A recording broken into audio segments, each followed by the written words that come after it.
So welcome everybody. Josh usually opens the meetings, but I am going to do it today. But you won't have to listen to me too long.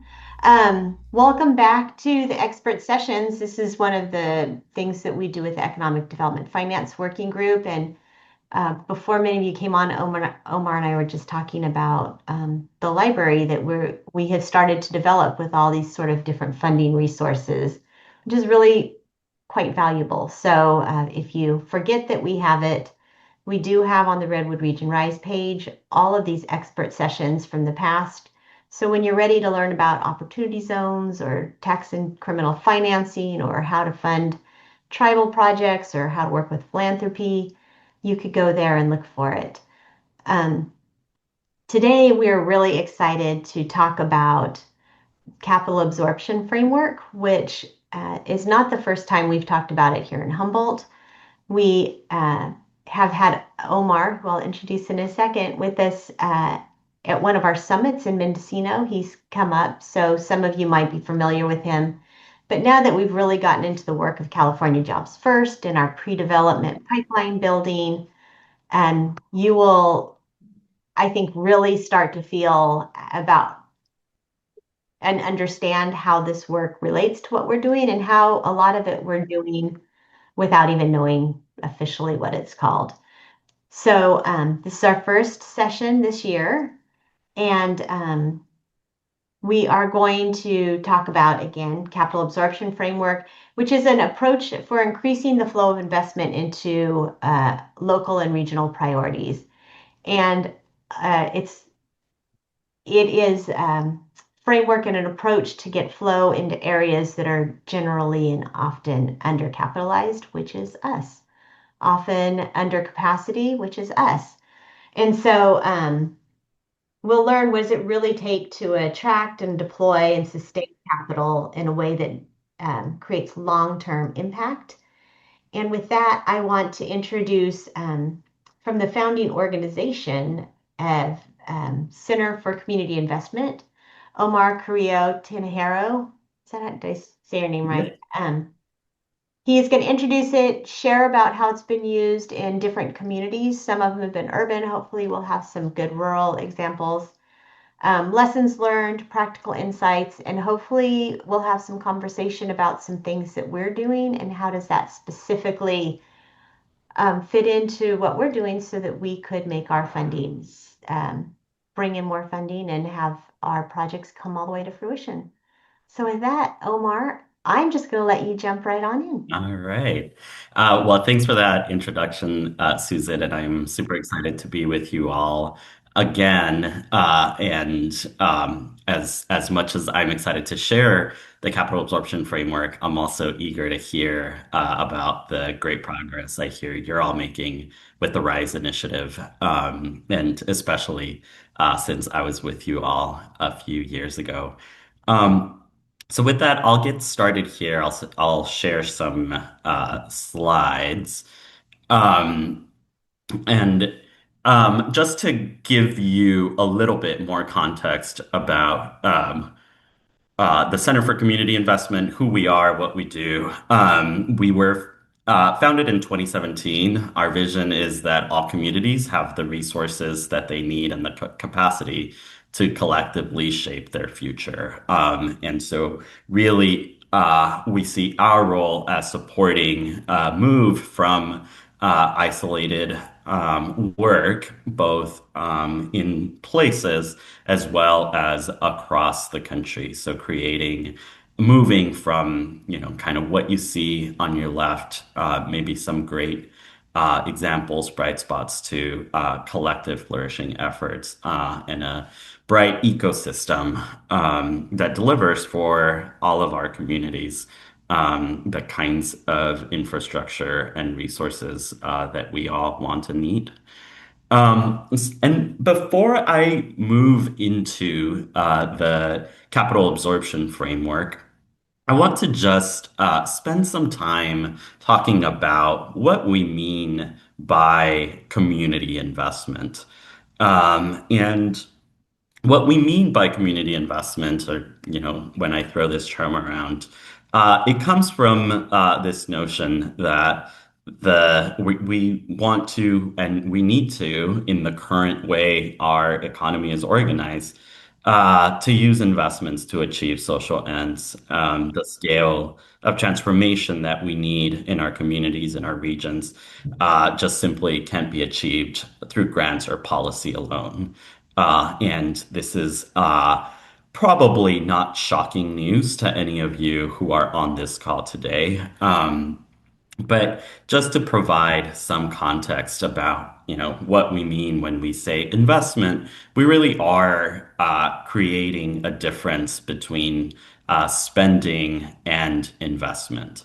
Because we know that achieving results costs money, and money comes in different shapes and forms. And so there's spending, which is payments for goods and services. And this includes things such as grants, subsidies from the public sector, uh, that maybe go into a project, go into an initiative, but no one is expecting anything to come out monetarily back into the source of that money. And then there's financial investment. And so when we say investment, when I say investment, this afternoon, this is what I'll mean. It's payment now for goods and services that will have value over time, right? And there's an expectation of repayment. Once it's repaid to the source, it can be recycled and invested in another project, in another effort. And we use investment and financing interchangeably often.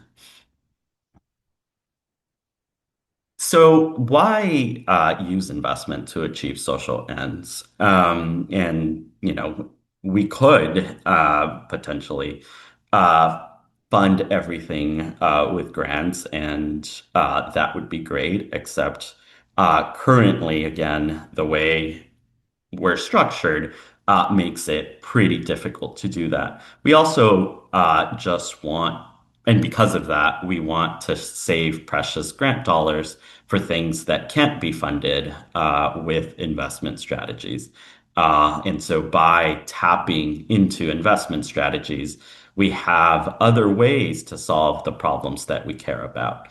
And so one way of kind of thinking about spending and investment is just thinking about what kinds of things we might use one or the other one for. And this is a pretty kind of rudimentary list. There are exceptions and examples that you could probably think of that would put some of these in the other category. But generally, spending, again, something that we put out that we don't expect a monetary return on. And so it can look like salaries, like food banks, like transit passes, like childcare subsidies, things, again, that we can use grants or subsidy for. Investment, on the other hand, we finance buildings, grocery stores, affordable housing units, because for these, we're able to make money that we can then use to provide a return for that investment.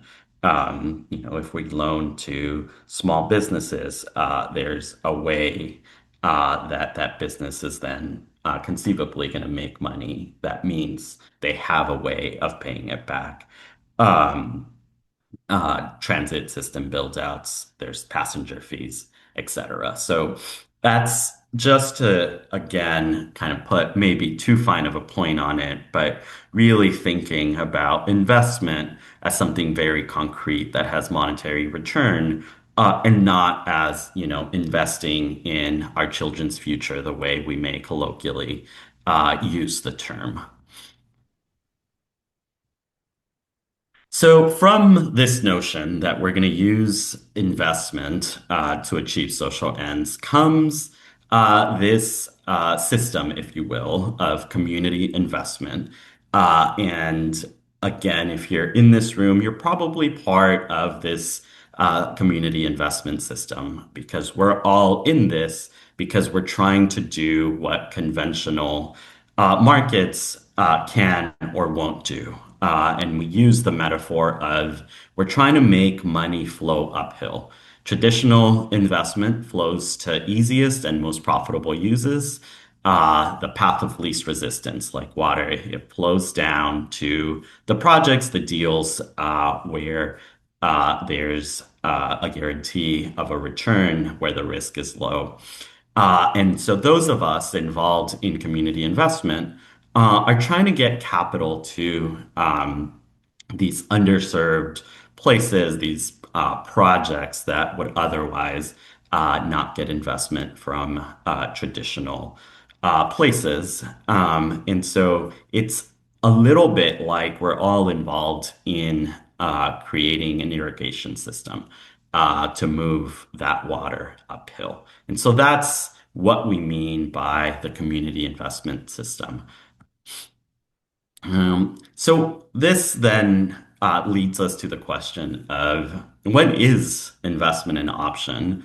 And again, the answer is when you can demonstrate how the investor will get repaid, right?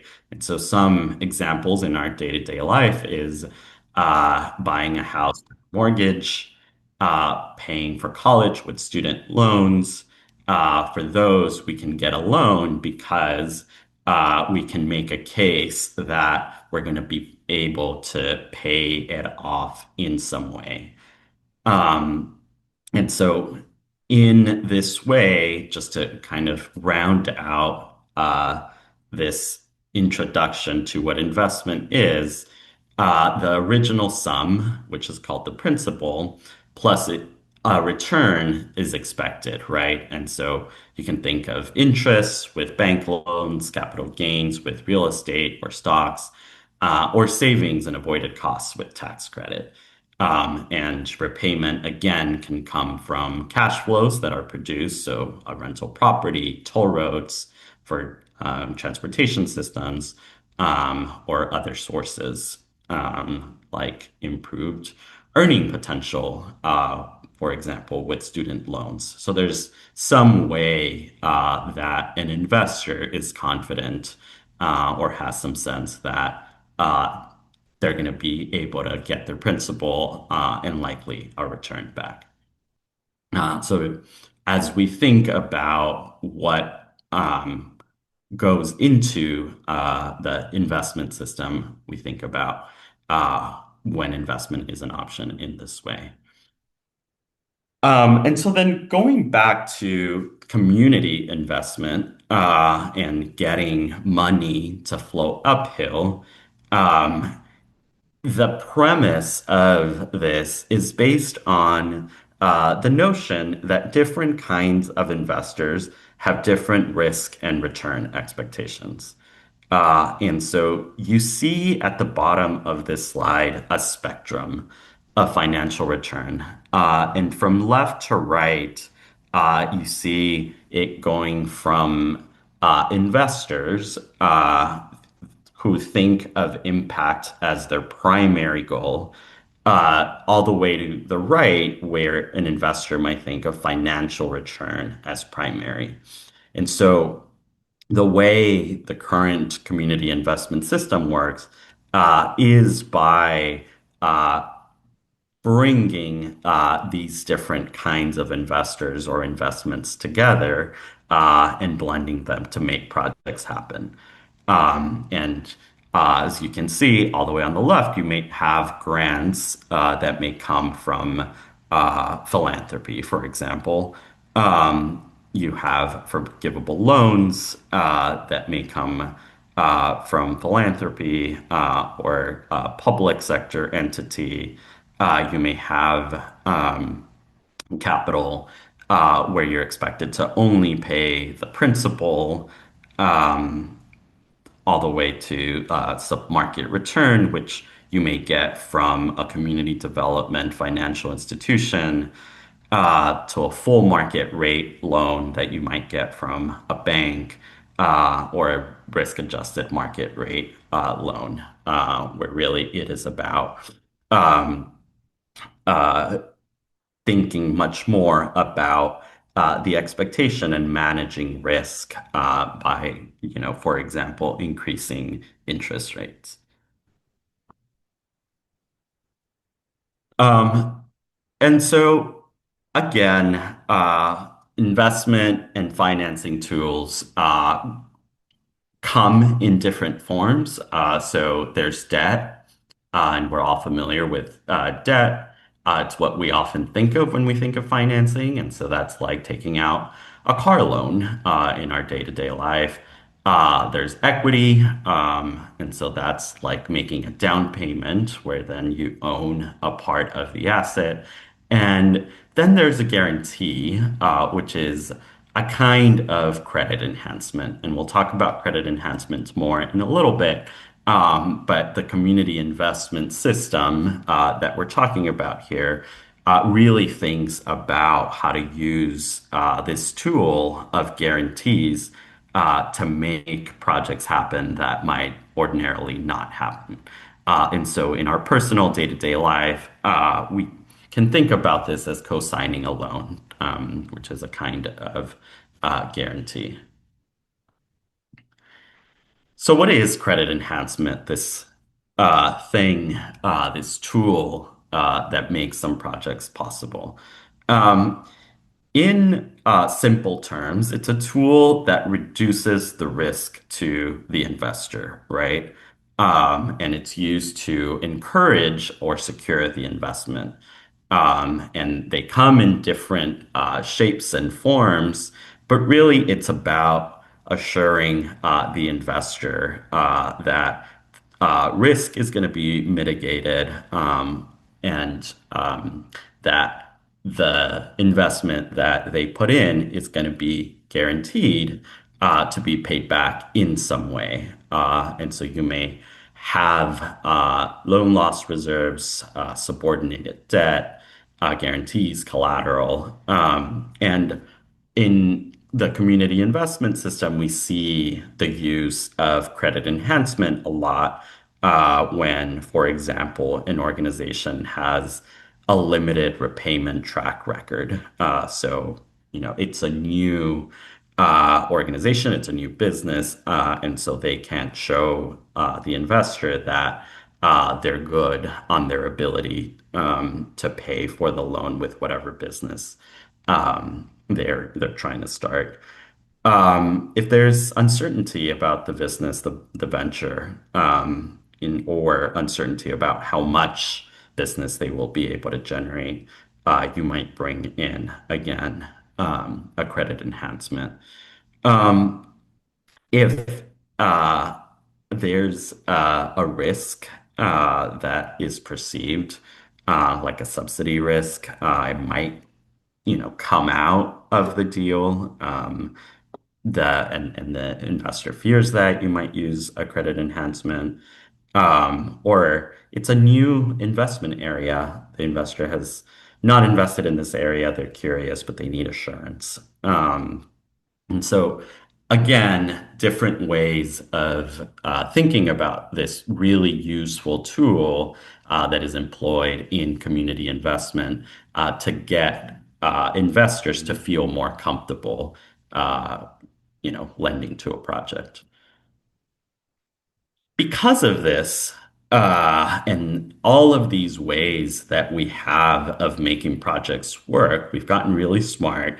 And there are now lots of us who are trying, because we care about our communities getting these projects over the ground. We've created really complicated structures that bring together sources from the public sector, from different banks, from different community development financial institutions, from different private investors.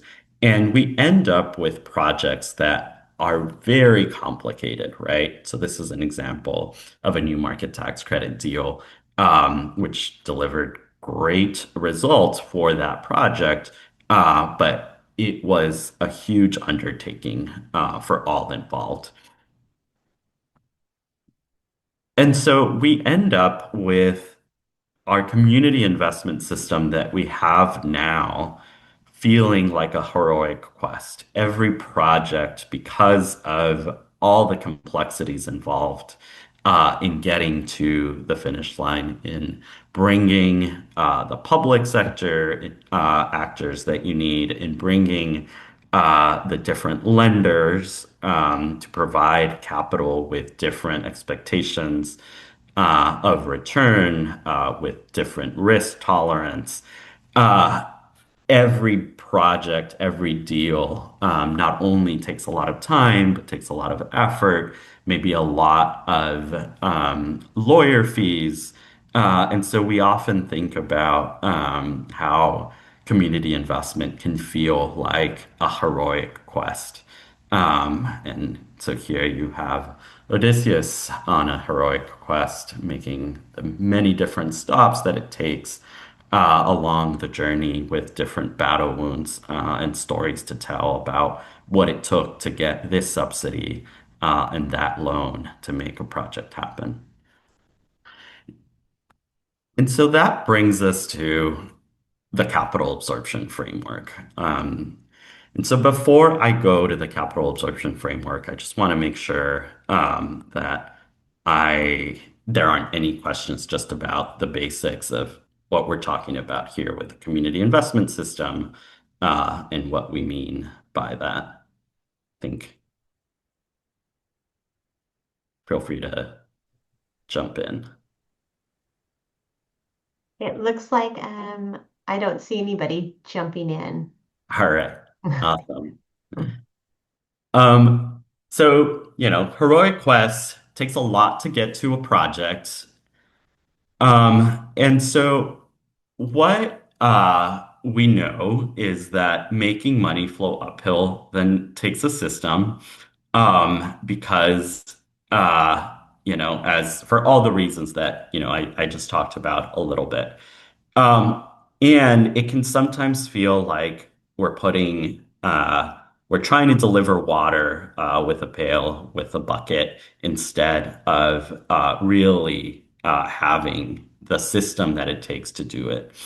Um, and if we think about the system that it takes to do it, we start thinking about the capital, the power, the infrastructure, the partners that it takes, and the visible end project, right? So if we think about, taking this metaphor and how and what it takes to make money flow uphill, what we really need is a coordinated system, right? Because if we're going one bucket at a time, it's going to continue to be a heroic effort each and every time to get to the one project. And so the Center for Community Investment, we started kind of wondering what would it look like for this community investment system to start shifting from what can be financed to what really are the community priorities. We kept seeing that because of the Herculean task, a lot of the projects that we defaulted to were those that were driven still by what was easier to finance and not really what communities determine were the true priorities, were the real projects that needed to happen. What would it look like to move from this transactional focus on the one project, on getting the one investor, to really thinking about the system, the ecosystem, moving again from single project to pipeline and batches of projects, from gap filling to something that was ambitious and scaled, and from technical and siloed to integrated, adaptive, and technical. And I'll get a little bit into what we mean by some of these terms. But I think if you're part of this effort, it sounds very familiar, right? From what I understand, this is exactly the kinds of things that you're after, moving into kind of an ambitious and scaled effort that makes true progress on your goals. And so We developed the capital absorption framework, which is what you see here, which on its face is very simple and straightforward. And our initial sense was that having this could provide a framework that would allow communities to create collaborations that move from the individual deals to entire pipelines with systemic attention to the enabling environment. And so important part of the framework that you see here is that these three pieces, these three functions, as we call them, are interconnected.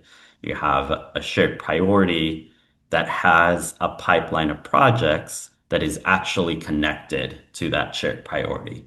And then you have enabling environment, the context in which the pipeline of projects is moving or not moving, that is also connected to the shared priority and the pipeline. So to get a little bit into each of these functions and what we mean by them. So a shared priority, as you might imagine, is that North Star that guides collaborative work on community investment. And from our experience in kind of working with all kinds of communities across the country, we have seen that these shared priorities most useful and most effective when it has two parts. It has a clear aspiration. So what are we trying to get to? And for whom? What difference is this going to make? Why does it matter? And a specific result, how much, by when, and where. And we like to say that it should be broad enough to matter and specific enough to guide decision making. And one way of testing this is if a Martian landed and asked, in your region, how can we invest $10 million to the most important thing in the community? Would they get a consistent response from the different folks involved in the community investment ecosystem in your region, in your community? Is there a true sense of this is our shared priority, whether it's affordable housing, whether it's an economic development strategy that focuses on this sector that has this X goal by X amount of time, by Y amount of time? Is there a true North Star that both has, again, the aspiration, why does this matter? Where are we trying to get to? And a specific result that would be consistent across your effort. And one exercise that kind of we often work with people on with community leaders like yourself is the denominator exercise. And you see it here, and it's essentially a fraction. And the denominator is what's the total need or number of whatever it is that you need that's needed to solve the problem you want to address in your community. Um, and so that might be, number of businesses you need support, and might be the number of houses that your region needs to build in a certain amount of time. And then the numerator is what difference will your effort make over the life of your collaboration? So if you're really successful right now at the rate that you're going at, how much realistically are you going to address this issue? And so, we ask folks, make it into a fraction. And then how do you feel about that fraction? How do you feel about the portion of that issue that you're actually going to get to? That this collaborative, that this partnership that you might be working on, how much is it going to realistically deliver, and how do you feel about that? And the answer can be, we feel great. We're making great progress toward the issue. What we find often is that folks don't love what the denominator exercise shows, right? Because again, we're all in this hero's journey to make the different projects happen. And they're all really hard. And it's not because we're not trying really hard. And it's not because we're not motivated or we don't care. It's really because the way the system is set up is so that we're usually in most communities that we work with that need the projects that need the investment, the numerator ends up being a much smaller number than the denominator. And so when we talk about a shared priority with a clear aspiration and result, this is what we mean by a result. So um, if we were to make changes in our system, what might we get to with this fraction? And it won't be, 100%. But what will actually compel us to start making changes to our ecosystem and the way we work to increase that numerator? And so that's where the pipeline comes in, right? So oftentimes we're really focused on the one project. And there are different projects happening. But we're not taking the kind of space as an effort to really identify what are all the deals, projects that are happening um, or that could happen in our community. And by really moving from a specific focus on one or two projects to really taking a wider lens, a wider view, we can see all the potential opportunities that we have to get to that shared priority. We might identify opportunities to reduce costs, increase efficiency, flexibility, and then, really importantly, we'll start to understand the enabling environment. Like, what are all of these projects getting stuck? Um, and we see it consistently. Every project is getting stuck because, even if it's a wait of 6 months between when they're waiting for the state funding to come through to when they're all applying for the same county funds, but there's a 6 month gap, and now all the projects are stalled there, or there's permitting issues where all the projects are getting stalled. So you start to see patterns and identify where you might intervene.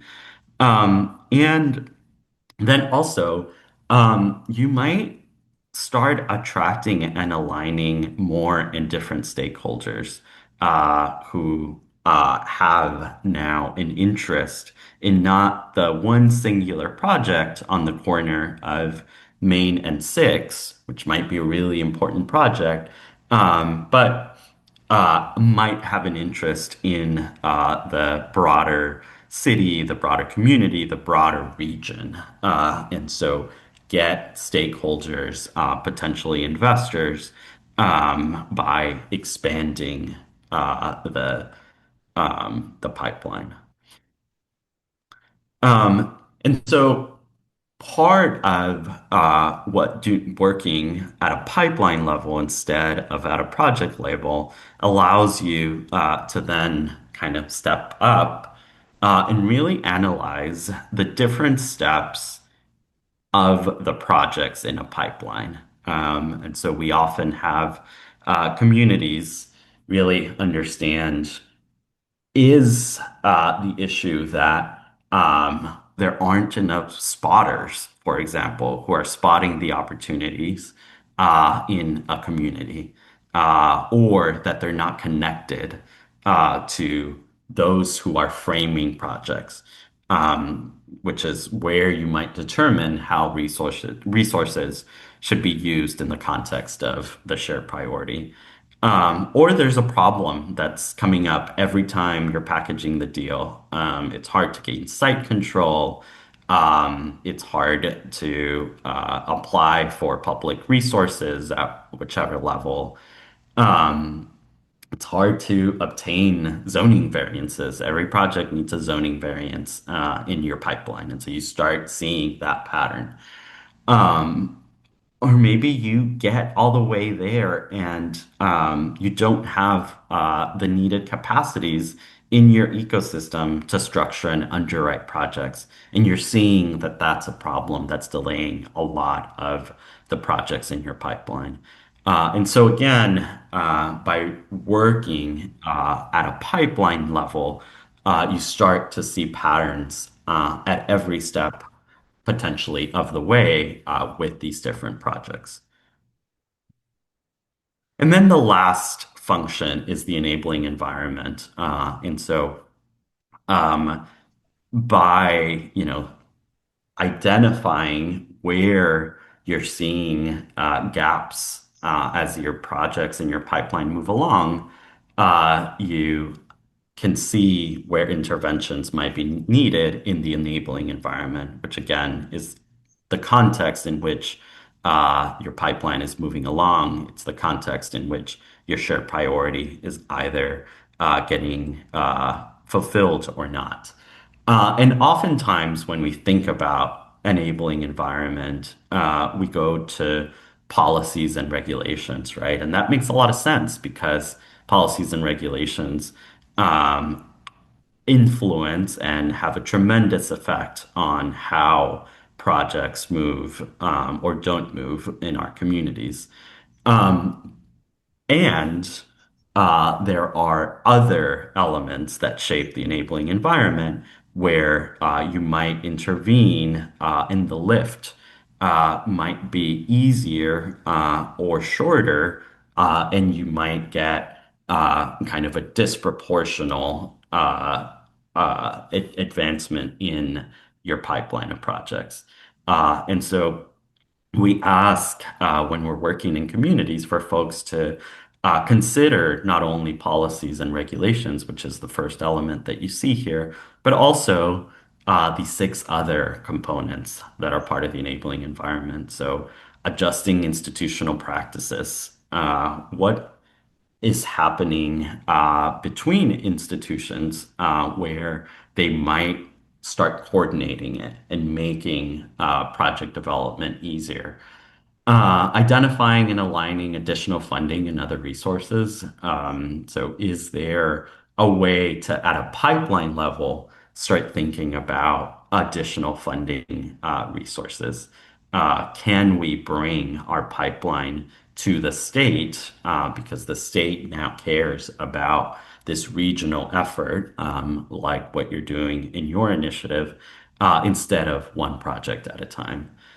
Uh, we can ensure the availability of needed skills and capacities. And so, as I said, we might see that there isn't a community development financial institution that works on housing or that lends to housing projects or to small entrepreneurial businesses, and we need that skill and that capacity.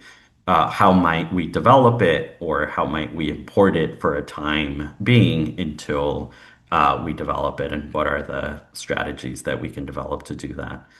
Fostering formal and informal relationships. So the platform you have here, I think, is itself an enabling environment intervention. Building forums and platforms for ongoing collaboration. As um, Susan was saying at the beginning of the call, we were talking about the resource page that you all have, which is itself a platform for ongoing collaboration, because we may not need the tax credit webinar when it was held in 2023, but as we got further into the project in 2026, we have that resource in that platform to go on. And then shifting narratives. What are strategies around shifting narratives about where or how or who a project benefits that we might put significant efforts to developing a strategy because that's really getting the way of getting investor interest in this project, in this region, in this pipeline. So how might we pay attention to that?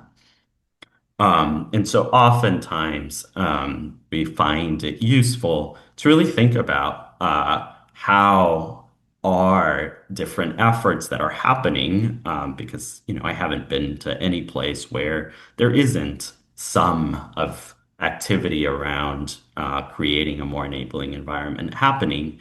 But is it connected to a pipeline? Is it connected to a shared priority? And so here I want to remind you of kind of what the magic that we have found in the capital absorption framework is the interconnectedness of the different functions and making sure that our kind of policy agenda isn't happening completely removed from our pipeline of projects. That as we think of the pipeline of projects and the barriers that are coming up as we move those projects are in relationship to what we're trying to change policy-wise or what institutional practices we're trying to address.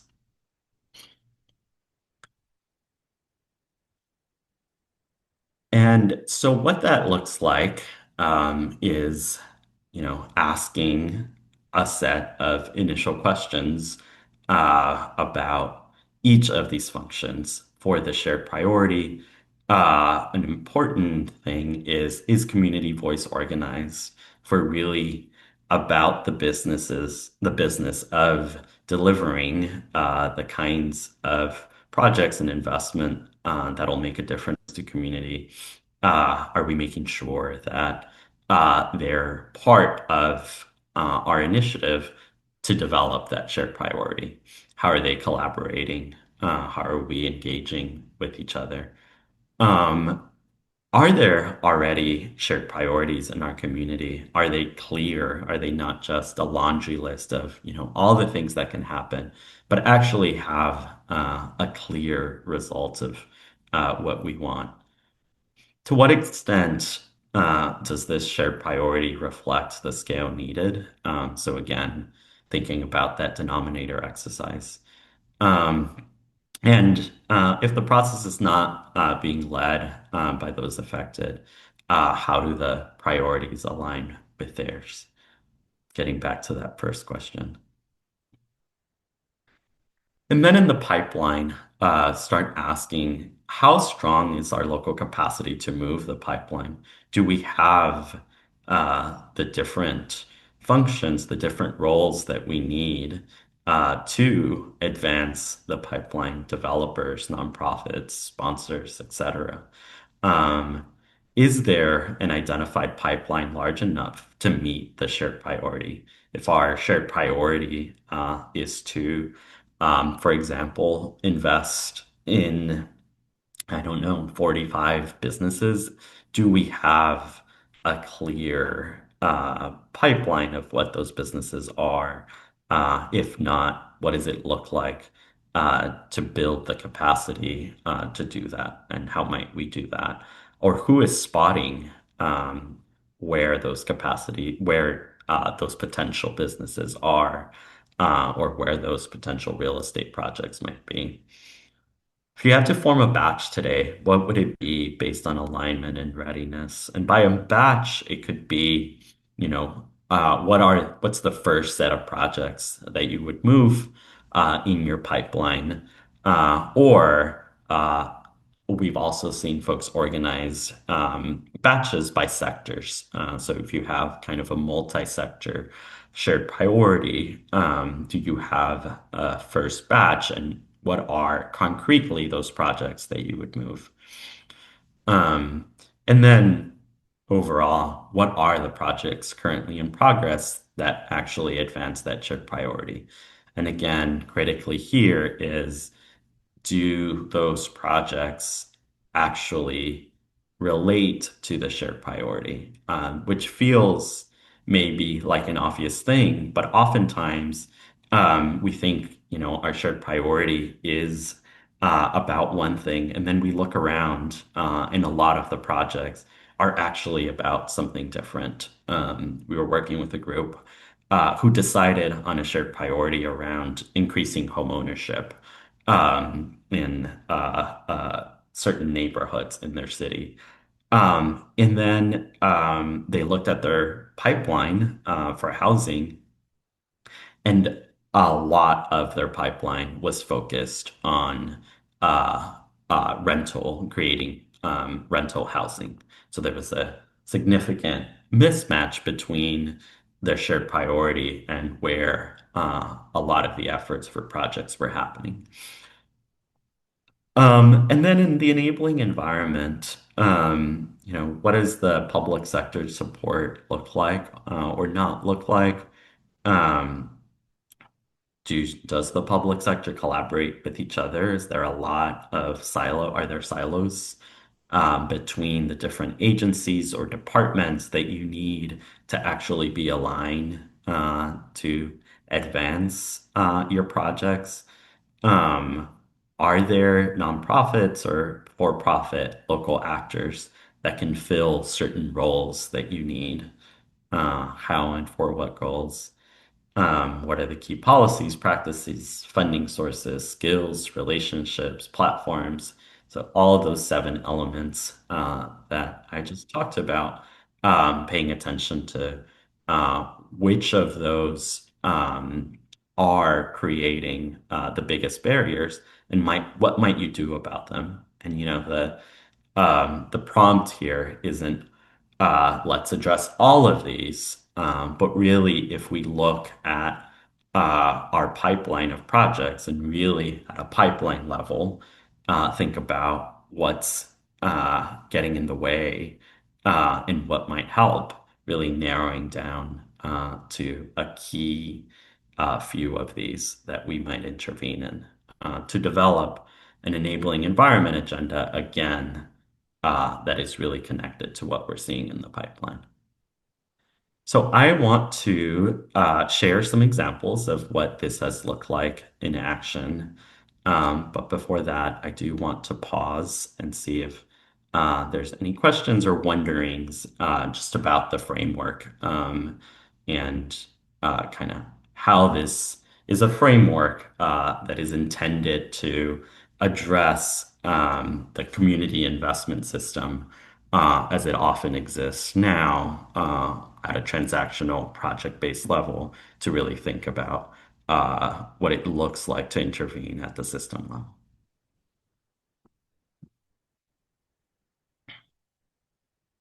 I will take comments and stories too if you have them. I got one. All right. It's not really a story. It's more like you're one bucket at a time versus pipeline. To me, if it's in the pipeline, then it should be ready to. Is that? I always have a problem with that because all the projects we've done, I've been here 18 years, have been one bucket at a time. That's the only way it works. That for us, I get if we're going to get outside funding, a bag of it, they want to see our pipeline. But to me, if it's in the pipeline, then it gets in the bucket because we're ready to go. In other words, those that are going to put this project together are ready to go. So now we got to go find the funding. So that one chart you had that had the new market tax credits, Mm-hmm. I've got some of those because we did one like that. But it has twice the number of arrows, twice the number of qualib Bs and qualib Cs because we had new market tax credits, we had historic tax credits, we had CDBG grant, CDBG loan, we had subordinations, we had guarantees, Mm-hmm. all of that. But we had to do it ourselves because someone from the outside, like we only do it if it's over X amount of dollars. Like, well, that's Yep. great. But what I'm saying is someone has to want is driving that bucket. And once we know that they really have done their research, they really want to make this project happen, then we go out to our other partners and it's foundations, it's other CDFIs and all that. And I got to piece it together. Now we've done 1, 2, 3, 4, 5, 6, 7, 8, 9 or 10 kind of like this. And each one is similar in that they're totally different from each other. Mm-hmm. Mm-hmm. So I can get mission money from CDFIs. I can get PRIs from a foundation. And when banks were under the gun from CRAs, we had some EQ2s, but no more because they don't try anymore because they don't have to. But that's another story. So we have three different guarantees we can get, and then outside money will come in a little bit. But also it's that pipeline because I get what they want. We want to see your big old pipeline here, and let's pick and Mm-hmm. choose. Well, if it's on the pipeline, it should be ready to go because they don't. I mean, you have the will to do it and stuff. So I'd be interested in your examples because we have the horses. It's just that they don't get to come out every day. Yeah. Yeah, yeah. I'm excited to share a couple of examples because I think what you're getting at is exactly right. I mean, there's still the work of moving the specific projects in the pipeline. And I think what we're suggesting here is that if kind of you have this bird's eye view of all of the projects that are happening in your ecosystem and not just, one organization's portfolio and another organization's portfolio, but really all of them, you start to get a story about kind of what you're getting at, Ross, which is all of these projects ran into the same issue with, the same investor. And so what's going on there and what might we do to ease that for not only those, but future projects? And or what if we batch some of those projects, and as you were suggesting, we're now seeking investments for you know, $20 million set of projects instead of a $2 million project. And what might that make possible in terms of who's interested? Um, Yeah, yeah. and so we build the bucket, we get the guarantee, and our most recent one is $10 million. And so we get, because we've done this before, we get, if it's mission related, we get outside CDFIs like one in San Francisco and one in Sacramento, because the Mhm. guarantee's there, they'll do it. But 15 years ago, I went with a representative from Humble Area Foundation. We went to New Hampshire Community Loan Fund and saw what they were doing back there. Now that's a lot bigger, but childcare was really important, and they were going to build a childcare center with for 200 kids. Well, those short version, they don't cash flow. So, but this $2.5 million project, it would cash flow at 1.25. The other half was a 0% loan. Where do you get that from? From the foundation that's tied to them a little bit. So they're willing to give a 0% loan on a second, there's your subordination, with the understanding it'll just sit there because that's part of their mission. They want to get childcare for their workers and stuff. So eventually, it could be years and years down the road when the first gets paid off, then the other one will kick in maybe, but it's 0%. But that's philanthropic money. So that's part of your capital stack.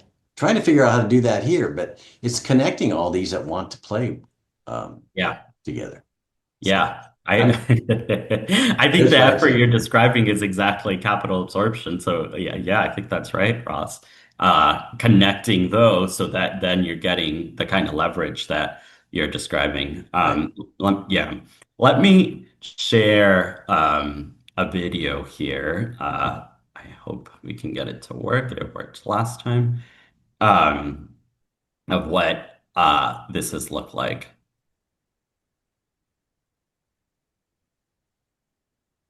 In the Coachella Valley, we have an affordable housing crisis. We live in this incredibly beautiful place, world-renowned recreation destination. But if you dig just a little bit deeper, you recognize that it's a very hard place to live if you are a low-income person. The hospitality, ag, service workers that drive this economy, they're priced out. For the economy to be able to continue to just function, folks need a place to live.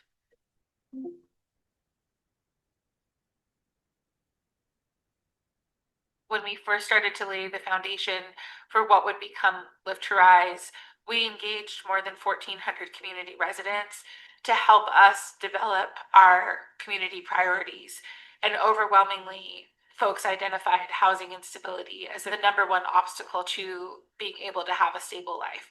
We have a deficit, a crisis deficit of housing supply, and we have 10 municipalities. We got to figure out how we get everyone to work together to drive towards radically increasing housing supply.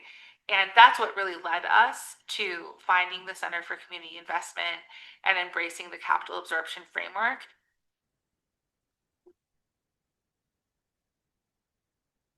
And back in 2017, Riverside County came with the Center for Community Investment and Live to Rise on this Connect Capital initiative. And then we came to like one of the meetings in Chicago. We thought we were being bold, like we're going to do 500 units over a 10-year window of time. And then Robin came in and said, well, do the math. If you do 500 units over 10 years, what would that do to actually addressing rent burden in the Coachella Valley? And it's like, well, if there is close to 70,000 rent burden households, 500 doesn't really do a whole hell of a lot. So we started like mapping out all the affordable housing projects on paper and saying like, where are these projects stalled? Oh, you know, this one needs a different construction financing. Oh, this one could qualify for this state resource. How do we position them to be successful for that resource? And started stepping away from the individual projects and started seeing the full picture. Pipeline is like a tool, allowing you to see the full chessboard. Seeing the full chessboard, you can make more strategic moves. When money is coming available, you're able to walk right into a congressman's office, a senator's office, the governor's office, the freaking White House, and say like, hey, we have projects ready to go. If you gave us X amount of dollars, it would move these. If you gave us more than that, it would move all these other ones. When we started to see the full picture, rather than investing in what individual projects need, we started to invest of like what the system needed to actually meet the overall goals. So we've aggregated a regional pipeline that now has more than 7,700 units of housing in it. And we work together with partners to drive a policy agenda, an investment agenda, and a resident advocacy agenda that really drives and moves that pipeline forward. For us, that has included building our own regional catalyst fund. We lift the Coachella Valley's Housing Catalyst Fund, which we expect to have grown by the end of this calendar year to almost $80 million in capital, which is providing patient, flexible, low interest capital to community partners to be able to navigate the obstacles that they face to securing resources and making their projects pencil out so more housing can be built. So much of the money that comes from government and different programs is really clunky. And so like, how do we can braid public and private dollars to actually get the flexible financing needed to address like revolving solutions so that once the money goes out the door, it's not gone forever, that it can get recycled through. So the county, we made a $2 million investment of our ARPA allocation into the Catalyst Fund. We are working with Live to Rise in the state of California on their $15 million additional award. And all of these dollars are being matched dollar for dollar with funding from Rural Communities Assistance Corporation, the Local Investment Fund, so that when you really like look at this, it's not $15 million or $17 million invested. It's really $34 million that's been anchored. The Catalyst Fund is not just like a tool. It's based off of community levels of priority. So there's an advisory board, and we were able to have regular check-ins and saying like, you know what, like the plan was never to have construction financing, but we never saw interest rates being where they were right now. And so we recently made a construction loan on a project in Palm Springs, blended with other financing that bring down the interest rate and bring down the cost to make the project more likely to actually move forward. We now have flexible capital to adapt to the times. Between the years of 2010 and 2018, in the Coachella Valley, we produced 38 units of affordable housing a year. We are now up to over an annual rate of 1,500 units of production. And we are on track to meet our 10-year goal of radically increasing housing supply by 10,000 units by 2028, which is a goal that we set together with Riverside County with the support of the Center for Community Investment in 2018. Everyone, including ourselves, thought we were crazy for having such a what seemed like a bold, audacious goal. We wanted to set a goal where when we look outside in our community, that we could actually see that there was a difference in the population because of the work we were doing together. We're working with 9 cities plus a county, dozens of organizations in extreme economic and racial inequality and segregation. There are so many reasons why this shouldn't have worked here. I think for anyone who wants to pursue a bold change path, what our work demonstrates is anything is possible anywhere.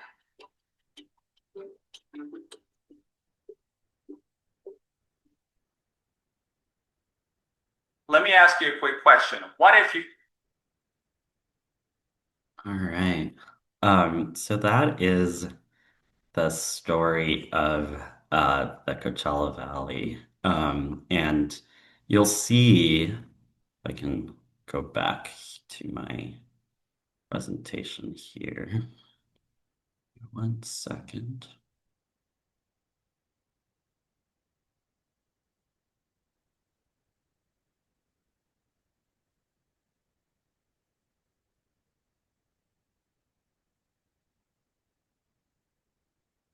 Right. You'll see there that kind of the framework of capital absorption kind of allowed them to, as I was saying, name a clear aspiration and a result for what they wanted. The aspiration was that families and children have stable, safe, and affordable housing with money left over to spend on things other than rent.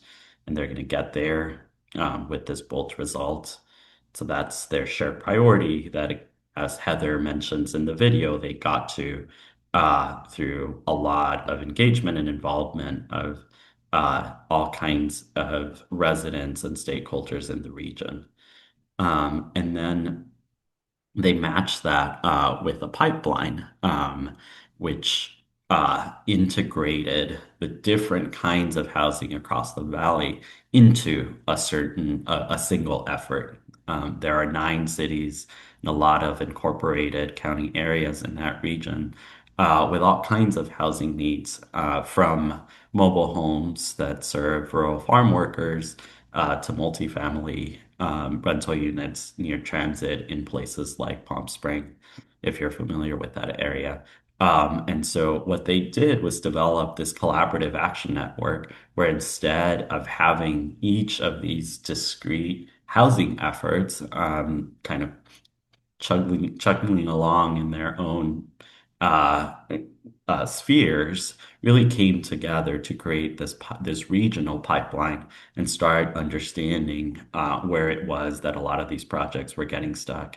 And so, for example, as they did that, they saw that one of the enabling environment barriers was that a lot of their projects actually, like from the get-go, were not competitive for state programs because, as I'm sure you all are familiar with, the state programs had requirements that favored a lot of projects from urban areas. For example, proximity to transit, which was one of them. And so, from the start, they knew that the projects weren't going to succeed in that.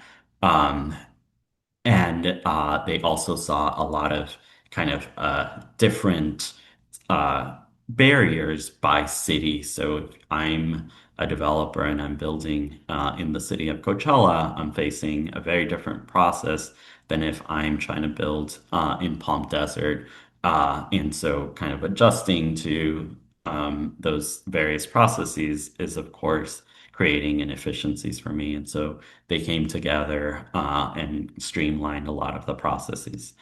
Um, and the transparency that they built from having this public-facing online pipeline using a mapping tool really created accountability for the whole region about their contributions to this effort of bringing housing and began to change the narrative from each city of no affordable housing in my city to hey, X city, you're not playing a role in addressing this issue, which is a real issue for all of us across the region.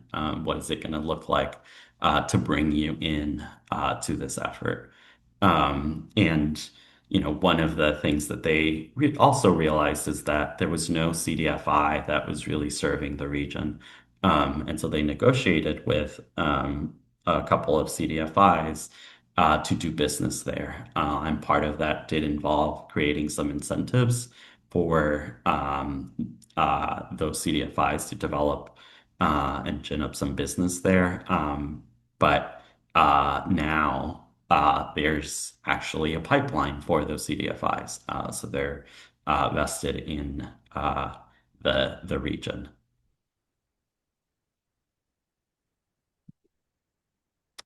And so one of the things, kind of one of the learnings from both the Coachella work and from other places, is about how we make this precious resource we have that we call grants, lay the groundwork for kind of larger amounts of investment to flow. And so we can use grants in different ways that do that lay the groundwork. So, on the one hand, you have ways of using grants that prepare friends for transactions. That looks like market studies, inventories, business plans, and pre-development support. And you can start to see here again that this could get really expensive if you're doing it one project at a time, or if each developer or community organization that wants to bring a project forward is doing their own market study, is doing their own inventories about where they might put that project. Um, but by coming together and really working at a pipeline level, you can create some efficiencies with those grant dollars here. And then the other way is, as we talked about earlier, by providing some risk reduction, um, such as credit enhancements, or a fund or intermediary equity for a fund or intermediary, the way like the way you saw in that Coachella Valley example. And then other ways are to reducing the cost of capital. So, blending the way that Ross was describing, blending uh, different sources of capital in a capital stack, or filling the gap, and filling the gap between available subsidy and available loans. But doing this again in a way where you're making kind of strategic decisions about how to use that limited resource, rather than kind of every developer or every actor for themselves, kind of going after a very limited bucket of this precious resource. And so this brings me to another example, which is Invest Appalachia. You all might be familiar with them. We started working with them at the same time that we were working with the folks in the Coachella Valley. And, they had at that moment in time increased grant capital from philanthropy and from the federal government in the form of these power grants that were meant to support community capacity building and accelerate the development of priority sectors. And they realized that these grant monies were great, and they were not going to be a sufficient solution. And they also, kind of in looking around, saw that they had some of the capacities. They had very capable CDFIs that were in the region, and yet they were not getting kind of investment at the scale to the projects that needed it, to all the projects that needed it. And so they determined that they needed a new kind of financial intermediary organization that had this capacity to blend grants and financing, but that did it in a way that was not competing with the business that CDFIs already had in the region, and that also kind of built capacity to develop pipelines of projects along the way. And so, in some ways, it was kind of this um, organization that was not only able to bring in kinds of capital because of the multi-state region and the scale at which they're operating, that other kind of much more local organizations would not have access to. But also would then be able to support those organizations in developing the pipelines of projects. And so what that has led to is now they have a 35 million impact investment fund. They have a catalytic capital fund where they're able to, alongside their investment fund, also use grants for the purposes that I just described in the previous slide, both inside a capital stack or outside of it for things like market studies and pre-development activities. And then they also have solar finance fund, which they work on with different partners in various capacity building initiatives, including one that I especially am fond of, where, if you recall my slide that listed the different steps of moving a project from a spotting, I spot that this kind of project can happen here, all the way to the underwriting process. What they realized in their region was missing were framers, what they now call framers, organizations or stakeholders who could move the from the spotting, like I have an idea, I have a vision for what this building could be, to actually framing the project and developing it into an investable concept. And so now they do framework trainings to support local leaders from local organizations to develop skills to frame projects and get them ready for potential investment. And so what the work now looks like, just to give an example and get back to kind of what it looks like at the project level, is they're able to support projects like the one described in this slide, which is a Main Street revitalization project that's led by a nonprofit developer. And they are able to leverage the grants that this project had already received from Appalachia Funders Network, kind of a regional funder entity or coalition, bring in the Invest Appalachia Fund for using unsecured working capital. And then also uh, to access the Invest Appalachia catalytic capital pool to mitigate collateral risk. And in so doing, bring in a local CDFI partner to provide a fully secured loan.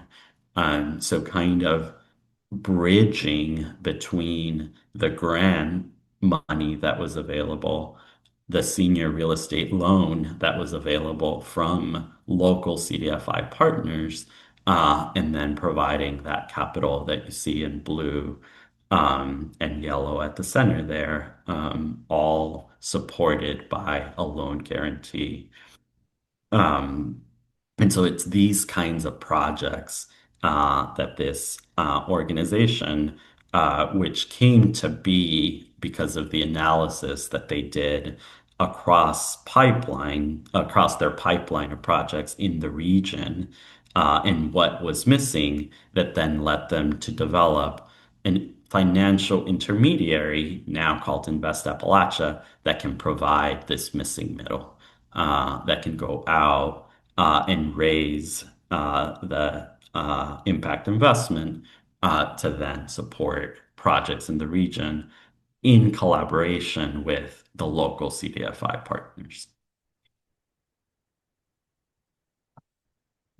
Um, and so this kind of just brings me to the last point about the connection with between the shared priority that deals the pipeline and the enabling environment, and back to this notion that what makes the capital absorption framework powerful is the interconnection, because the projects are the units of progress toward the shared priority, which are in turn shaped by the context in which they take place. And so looking at the deals helps us understand the dynamics at work in the enabling environment. And they can themselves be interventions in the enabling environment, because we can test the changes we're making in the enabling environment through actual projects. And so what a lot of what the Invest Appalachia folks focus on and look at is a project or deal catalytic to show what is possible in the region. And so we think of a project being catalytic if it changes the community investment system functions or shows what's possible.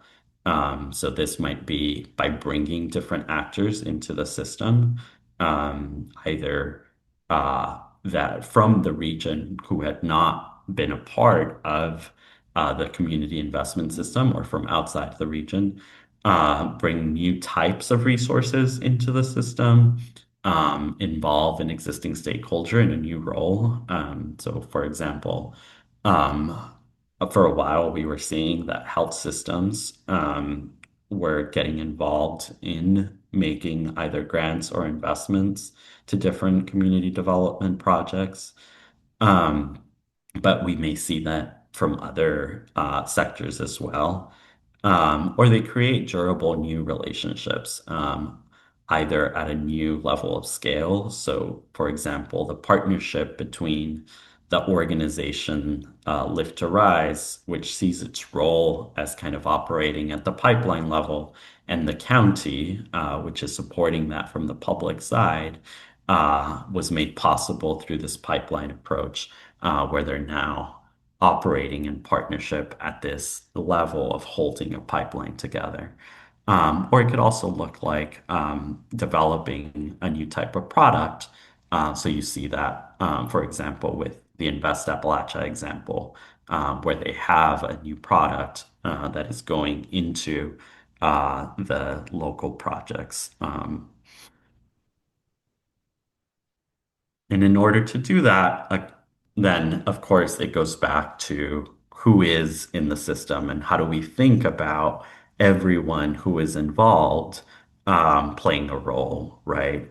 In what the contributions to the wider effort are or could be. And so here we think about uh, who's involved or who could be involved to set the shared priority, and make sure that the pipeline actually is reflective of that shared priority.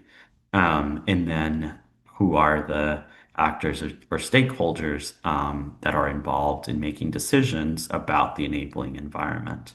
And how do we involve them or influence them in our efforts? And really thinking again at the system level about getting as many of these actors in the system to play a role or to influence them to behave in a way that actually advances our pipeline of projects towards our shared priority.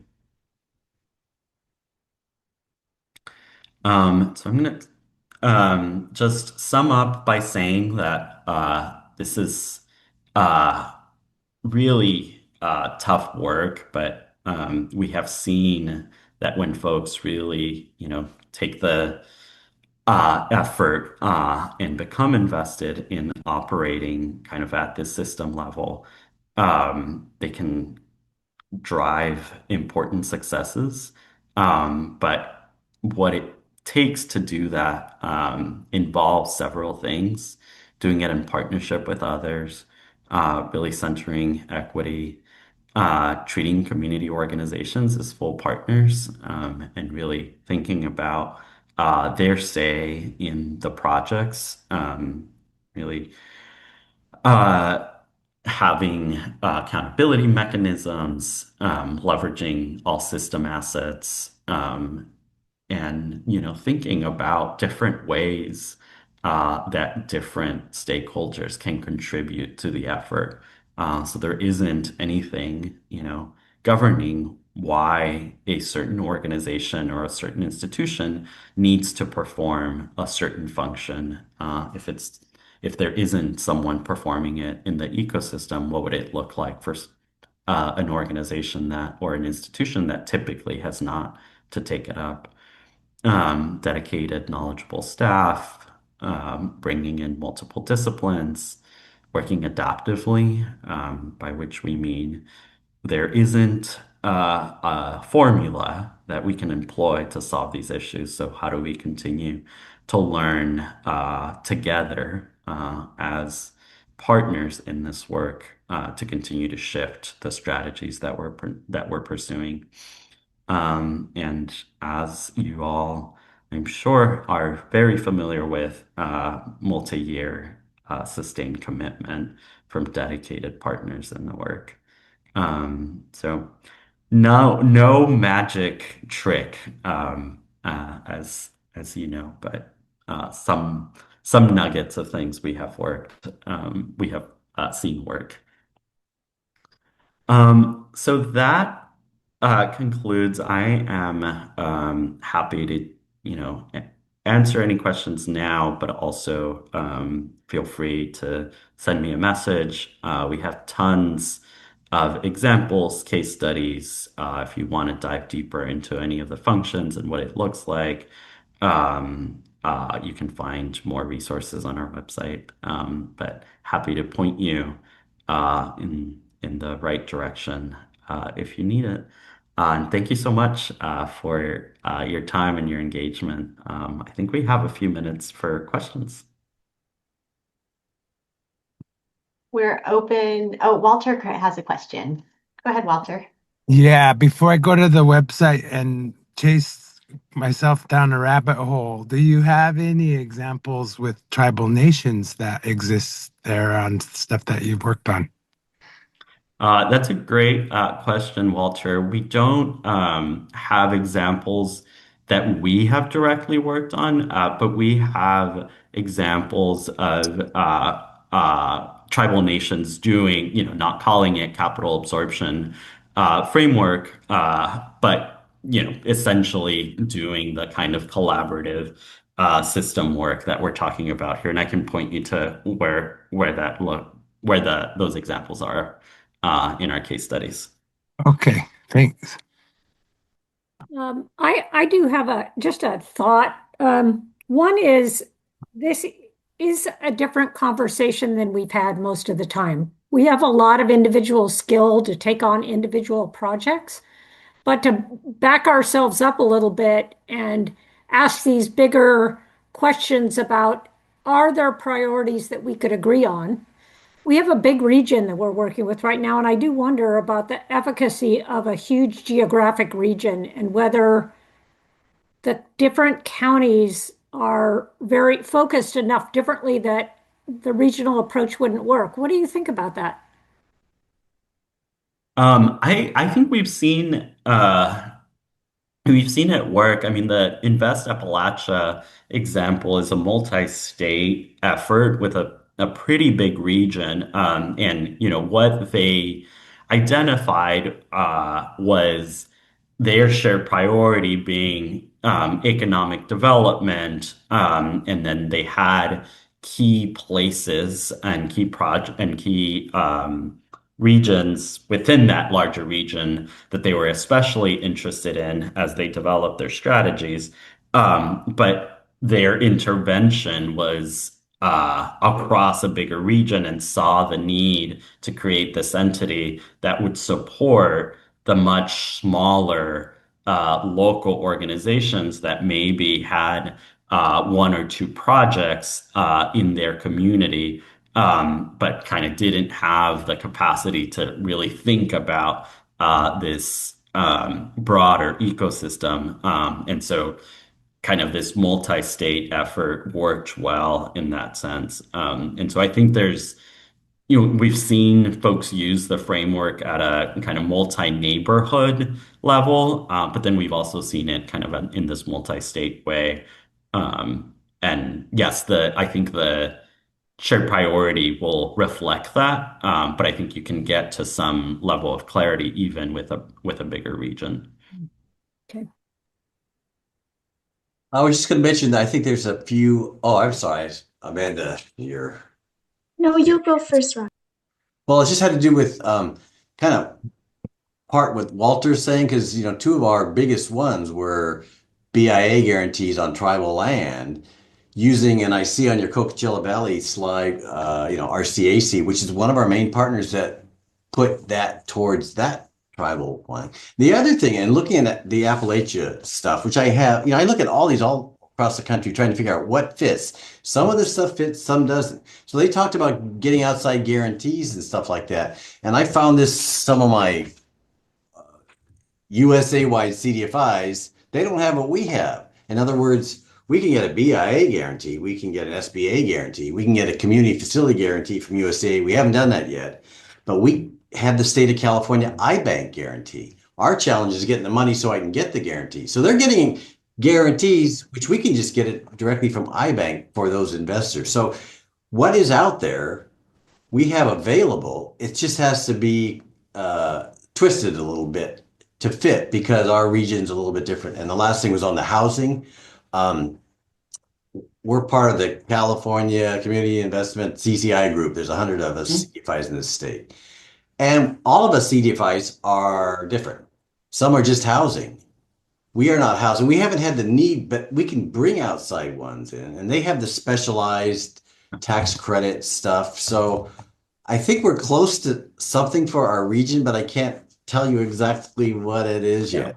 And the last thing is we do have a fund just for Humboldt County, the Headwaters Fund, and we have access to $7 million of that, and it has to be matched, and that's for businesses and stuff. But that can be a guideline on how to do something for the region when the state says, hey, we got $10 million to put towards this. So you set up the facility and then kind of pattern after that. And that would be for our counties around here. Anyway, just throwing that out there because we have pieces of what's out there and a couple that they don't have. So yeah. I mean, and you're pointing to, the fact of I mentioned kind of an adaptive approach, and part of what we say is like we don't come in saying do this, do this, do that, because different ecosystems have different ingredients, and doing exactly what you started to do in that comment about, what do we have, what are still the gaps, is going to look pretty different from what they do and don't have in Central Appalachia. You don't have a federal power program, but you do have these different sources from the state that you just pointed out. So what can you do with that? And how do you develop something that leverages those resources that actually is useful in your region? Amanda? Hi, Omar. Thank you so much for being with us. I realize we're like exactly at an hour, so maybe it's a tag for future discussion. Just kind of building off what Kathy said. we've done, a lot of collective visioning over the last 4 years of our ride with California Jobs First, but a lot of it is the point of entry is like sectors and industries and needs.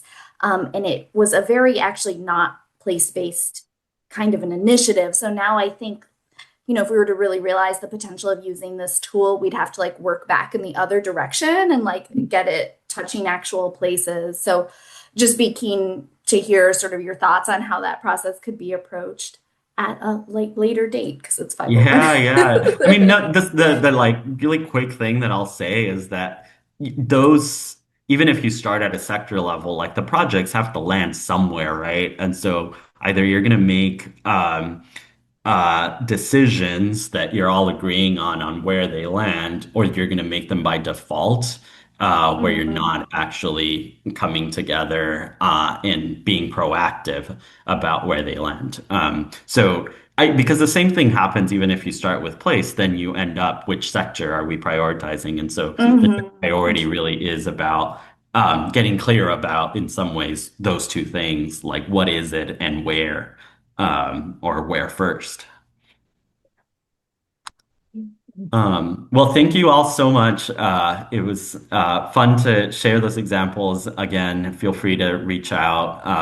And I think Abigail, Susan have my information, so happy to Absolutely. chat And more. I think I learned more from you this time than I did last time. So it's one of Good. the things where sometimes you just have to hear it several times to sort of wrap your head around it. It's big and complicated, and you're right. It's not magic, but it's a plan, and it's a good one. So thank you Thanks, so much. Susan, too. Thanks, Omar, for your great Thank you. visuals. That Thank you. really helps. Appreciate it. See Appreciate y'all.